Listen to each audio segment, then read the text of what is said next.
Week 10 of Purdue football. The Boilermakers will be taking on Wisconsin Badgers this Saturday at Ross-Ade Stadium. Game time is set for noon on ESPNU. We'll go ahead and get an opening statement from Coach Hazell here, and then we'll go to the phone lines. Well, we're coming off of a very physical contest against a good Nebraska team, and I thought our guys competed extremely well. Some of the things that we needed to do well in terms of special teams on the road, which we always talk about superior special teams on the road, really put us in a bind. The first three drives started on the plus side of the field. I thought our defense did a good job on all three of those drives, but obviously they came up with points the first one. But continue to get better, and we need to continue to get better. We need to get some guys back for this Saturday and play a really good Wisconsin football team. Okay, we'll go to the phone lines. Pete, what do you have? Yeah, hey, Darrell, you're facing one of the best defenses in the country. What makes them so good defensively? You know, they play so hard, Pete. I mean, they have two really marquee players on that defense, in my opinion. They, number 30 and number 7 are really good football players. They make a lot of plays at or behind the line of scrimmage. But if you watch the rest of their defense, they play extremely hard. They like to give you the illusion that they're bringing pressure a lot, which they're not. But they'll bring one guy off the edge and drop guys. So it's, a lot of times it's a 4 or 5 man rush. It's not a 5 or 6 man rush. But I think they do an exceptional job in terms of their effort and their energy and knowing where they're supposed to be. And you mentioned you played a physical Nebraska team. Your defense, which played very well against them, now is going to be facing one of the most physical running attacks. What's the key to having success against that? Our defense or our offense? Your defense is going against one of the best. Oh, yeah. Running. Well, it all comes down to being able to stop the great back that they have, which is, it's a monumental task.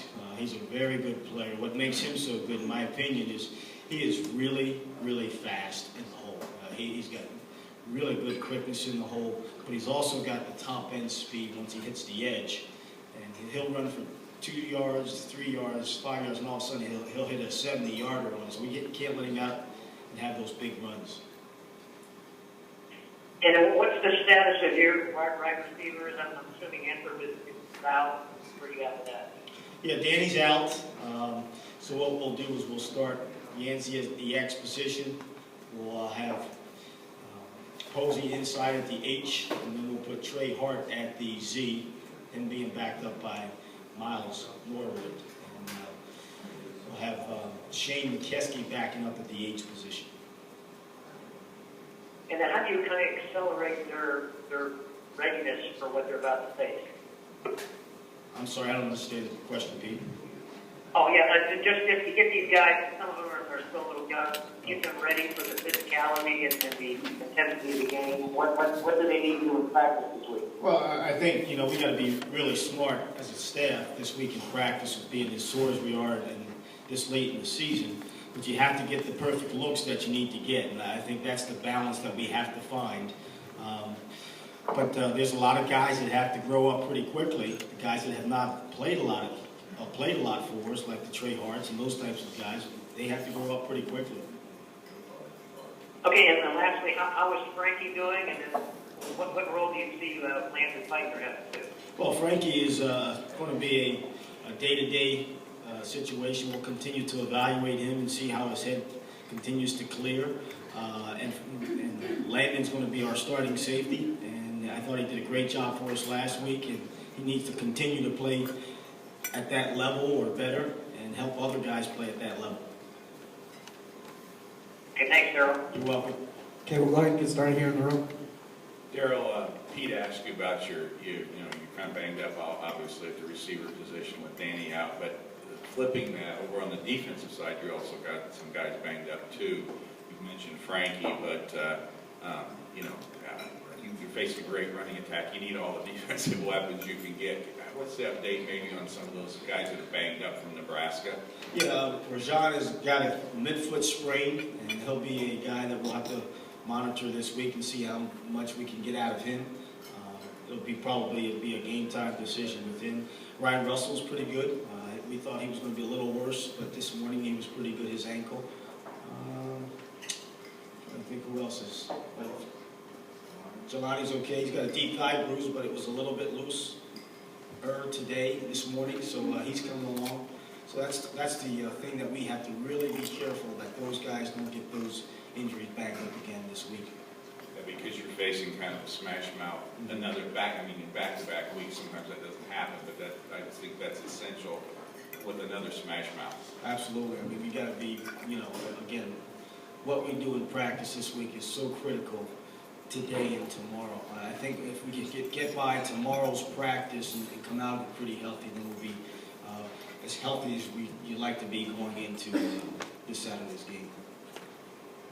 I obviously your focus is completely on Wisconsin and nothing really beyond that. But, this team has, since Iowa, has really made marked strides and improvements. And, it's still, there are tangible goals out there still to have. I mean, that would include the last two games, but I know you're not looking past that. But just, for this team to still be in a position to get the 4-4 in the league, maybe 6-6 overall, possibly a bowl game, which Purdue did 2 years ago by winning out before you got here. Can you just talk a little bit about having goals still reasonable out there? Well, I think it really drives our guys. It really does. I think they see that. We don't talk a whole lot about it, but we talk about this next opponent. But they're intelligent young men as well. And so they understand, and that fuels those guys, especially those 17 seniors that sit in front of the room. They understand that they only have 2 opportunities to play left in the furnace, and that's very important to them. So they're going to make every opportunity count. Last thing, along those lines, an opportunity to beat a program like Wisconsin would be, a feather in your cap that would help you on, I think, many fronts. Well, you're looking for that breakout moment. That's what you're really looking for. It's not so much a feather in anybody's cap, but we need to want to have one of those signature moments that really takes us to the next level. And, obviously, you're playing a great Wisconsin team, and certainly a game that we'll be looking forward to. What's the one thing that makes Melvin Gordon special, what you can see from him? Well, like I said, I think his quickness in the hole and his top-end speed are probably what separates him from most other backs. And he's a long guy. He's you just watch his stride length and his turnover. He's a 6'1" guy that really picks him up and puts him down. Outside of the great backs they've had, what did they do from a just systematic standpoint or philosophical standpoint that they're always so good on the ground? Well, they trade the tight ends and they run zone. That's pretty. They run a little bit of power, but they're a zone football team, and they're going to run it over and over again from condensed formations. They'll run it from expanded formations, but they're really good at combination blocks, getting up to the second level, and letting the back be patient with it. What do you have to worry about with their passing game? What's your biggest concern there? Well, it's always you must have the eye discipline in the back end, because they are going to lull you to sleep. How many times they're going to throw it, you don't know. But when they do throw it, you better be in coverage with your corners and safeties. So that's the concern that you have when they play action passion. And just if you could kind of break down their defense for us, what kind of stuff do they do this year? Have they changed their defense from last year a little bit? A little bit. They're playing a little bit of odd front, a lot more than they did last year. But they played that more early in the season. I think they're going to play. If I had to guess how they're going to play us, they're going to play us in an even front. They're going to play man-free coverage. They're going to bring one guy on first down, one guy on second down. They're going to drop the ends out and try to replace those guys. So it looks like pressure, but like I said, it's probably not pressure. As far as progression over the season, which guys are impressing you the most?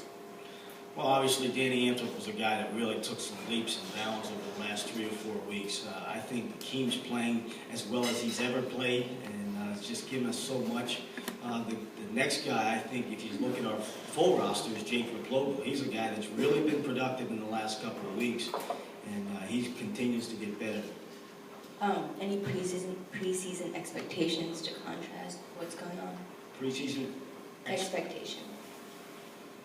I don't quite understand the question. Were you expecting anything, and have they followed through? Or? Oh, I got you. I think that the one thing you always ask him to do is get better. And I think as you look from our preseason until now, I think they've made huge strides, and we need to continue to make those strides. How has Austin Appleby particularly progressed? He's done a really nice job in the last 3 weeks. He's done everything we've asked him to do. He took care of the ball pretty well last week. Obviously, he's not perfect, but he continues to drive the offense, and his whole mood in the huddle and his tempo and all those things that you look for out of a quarterback, his leadership skills, he's providing that for us. What of the strain of facing top-notch running backs done to your team's psyche helped or hurt? No, I think they get up to play these great running backs that we're seeing in the Big Ten. I mean, we've seen a few of them, and we'll continue to see them. And I think our defense really thrives on trying to stop those really good players that carry the ball in our league. Thank you. Good afternoon. Taylor Richards is the guy you mentioned yesterday. Would he be good to go today, or is he going to be a game? No, we're going to hold him today, give him one more day of rest. He's got a foot sprain that's a little bit different than Rajan's, but we're going to rest him one more day.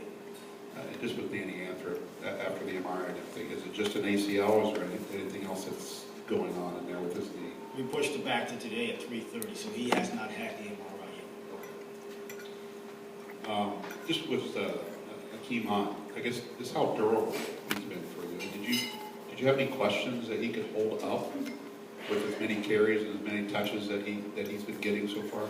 You know, I think the thing about him that you see week in and week out is how physical he plays with the ball in his hands. He finishes runs, and that was something that, you know, I wasn't so sure we were going to see at the beginning of the season, but he's really proven us to be, to watch him really make those huge plays with the ball in his hands against defenders. Just so proud of him and happy for him. And I told him that yesterday, just at his progression. He's doing everything we're asking him to do. But to lean on him as much as you have, you know, Illinois carries 30 times. I think the other, you know, Nebraska nearly 30 touches when you combine the rushing and the passing. I mean, he's not even 200 pounds. He's probably a $175 wet. Yeah. But for him to hold up as well as he has. You know, he came out of it pretty sore on Saturday, what you expect. He was pretty much a welt getting on the plane. But you know, he said to me yesterday in the office that he feels pretty good today. So we're going to put a red jersey on him, make sure he doesn't take any shots during the course of the week, and make sure he's ready for Saturday. Do you have to lean on him more now that Anthrop is out? Well, you know, those were two providers of huge plays on offense, those two players. And Raheem obviously was a guy, probably the third guy in that position. But absolutely, we're going to have to make sure he still touches the ball 25 to 30 times a game for us to be successful. With the receivers, I guess, why Trey Hart? Why does he move into that spot? Because he's the guy that we think has the most pop in terms of being able to hit the big play. He's quick, he's got some speed. Now he's obviously a young guy that doesn't play at the speed that he should yet because he's still trying to figure it out. But if we can get him the ball enough times or a couple times, and he can provide some of that energy and fast twitch, that's why you like that guy. Has Austin done enough these 4 games to be your guy the rest of the year, regardless of what happens? I don't know about regardless, but I think he's done enough for him to be our best quarterback on Saturday, for sure. But you're not looking at it any beyond that? We're trying to beat Wisconsin. That's all we're trying to do right now. Just with Wisconsin's defense, you know, I know you go back and watch a lot of their games. At what point did you notice that their defense was starting to assert itself and be what they are today? Well, see, I always watch it backwards. I always watch the last game first. I don't watch the first game last. So I watch the last game first. So I'm not trying to confuse you, but that helps me get into the flow of how they've developed over the last couple of weeks. You see, you know, you watch, and then you go back. I watched the Northwestern game after I watched the other couple of games and see where they fell short a little bit in the Northwestern game. But you know, they had some personnel that was down a little bit. You know, they made some penalties. You know, in Northwestern made a couple of key plays in that game to keep them off balance. But has it been these last 2 weeks against Rutgers and Maryland where they've really, you know, come to play defensively? You know, I thought also the Illinois game, I thought they played pretty well. Even though Illinois put some points on them, I thought they played pretty well in the Illinois game as well. You know, you mentioned that you were impressed with Nebraska's defense. Is there any similarities between Nebraska and Wisconsin's defense? You know, there really isn't scheme-wise. Energy-wise, absolutely. But the schemes are completely different. Like I said, they're going to start an odd front, sometimes move to an even front, and they want to bring pressure. When Nebraska could care less about bringing pressure. They were going to handle you with the front four. And you're still going to see man-to-man coverage on the outside. We're always going to see man-to-man coverage until we can show that we can beat man-to-man. So that's probably the only similarities between the two styles. Is Corey Clement, Corey Clement, is a change of pace back for them? Yeah, he's a good player. I mean, I think he had 2 big runs against Rutgers last week. And yeah, he's a little shifty, and he's got a little bit more speed than you think he is, and he's a tough runner. I wasn't trying to be the caller on the radio show for Corey Clement. Okay. Hi. You didn't mention Dan Monroe, so is he not part of that rotation potentially on Saturday? He's potentially part of the rotation. He's got a little bit of a knee that we have to watch here in the next couple of days. We'll evaluate him today and see how much he can give us. Leroy Clark got the start. What did you think of how he played? Held up pretty well. I thought he didn't hurt us. He'll get the start this week, and we'll start Anthony Brown, and the third man off the bench will be Antoine Lewis. And he will be, you know, you have a pair and a spare really at both the corners and the safety spot. Is DeJuan Hunt hurt? He is. What's his injury? It's a lower leg injury that he's trying to get back to. We probably won't have him until after the bye week. That's our speculation right now. What are you doing differently in terms of a helmet decal or something for this week? Yeah, we're going to wear red, white, and blue stripes on our black helmet, and we will have a special flag P.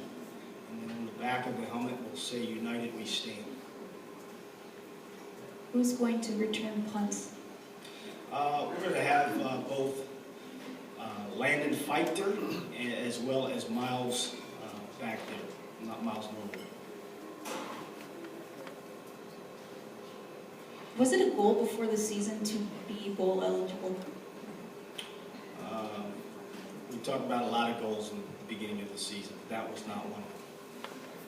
Just the fact that you have to win out now, and I know Wash kind of asked you a little bit about that you're not talking about it, but do you feel like the guys know there's pressure on them this week or anything? No, there's no more pressure than there is any other week that you go into a game. You prepare as hard as you can for that opponent, and you put yourself in the best position to win the football game. And you don't worry about 2 weeks from now or 3 weeks from now. Those things will take care of themselves if you take care of your first week. You talked quite a bit about Danny Azuchukwu since he's moved into that role. He had I think 12 tackles on Saturday. Is he toning it down a little bit, or whatever phrase you want to use for him? Kind of, I guess, not being too. I don't remember what you called him. Not crazy. Spastic. Yeah, spastic. That was it. Spastic. Thank you.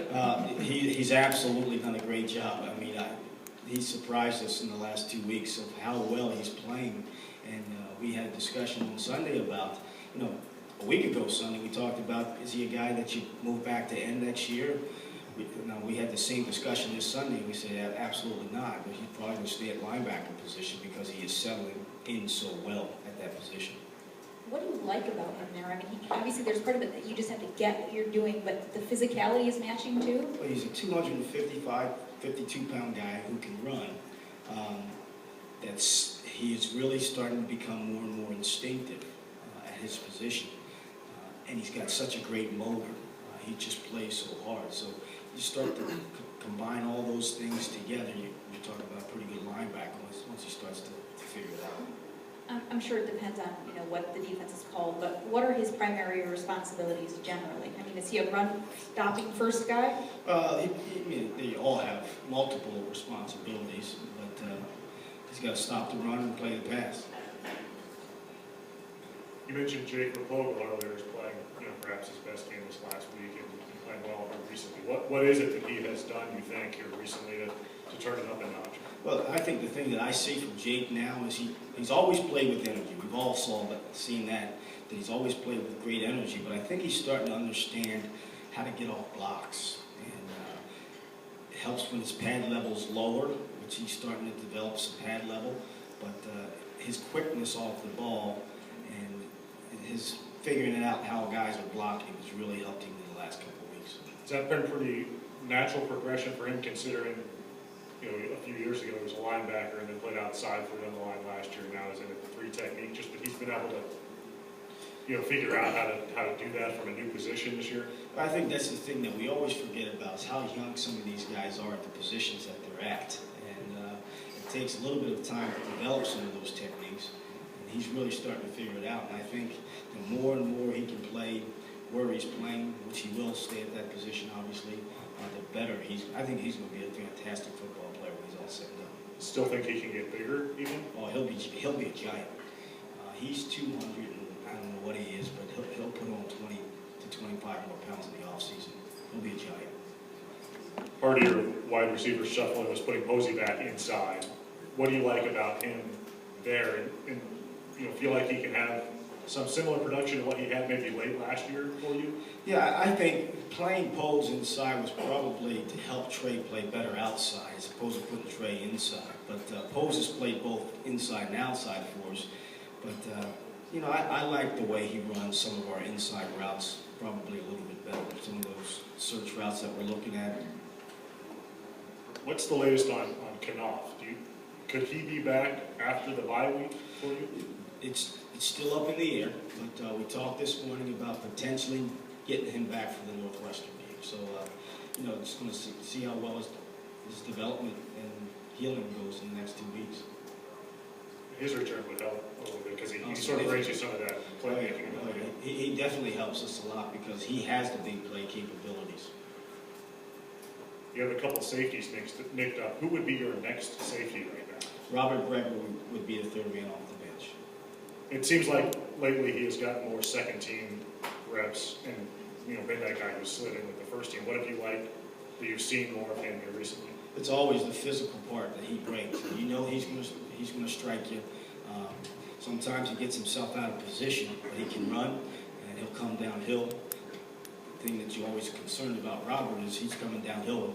Those guys are running by him in routes, so you got to make sure that he stays in his deep third if he's a deep third player, or scores if he's a quarters player. Thanks. Just with the loss of Anthrop, just how important is it for D'Angelo Yancey to maybe step up his game and take it to another level, kind of what the expectations for him were at the beginning of the year? We need him to come along. We need to be able to have an outlet for the quarterback to go to and all those single coverages on the backside of our formations. He sits back there on the backside of our formations, our 3-by-1 formations, or 4-by-1 formations, one-on-one matchups. You got to be able to throw the ball back there to him, and we have not been able to do that successfully this whole year. So he needs to be able to step up another level for us. What changes need to be made to make it easier for him to make plays, I guess? Well, I think, you know, you have to try to move him around, maybe put somebody outside of him so it gets the press off of him. But I also think part of it is him being able to create some separation, because that's the life he lives as an ex-receiver. And it's talking about getting your hips down and being able to use your body well enough to create the separation. Again, like we said last week, late enough in the route where it's not too early.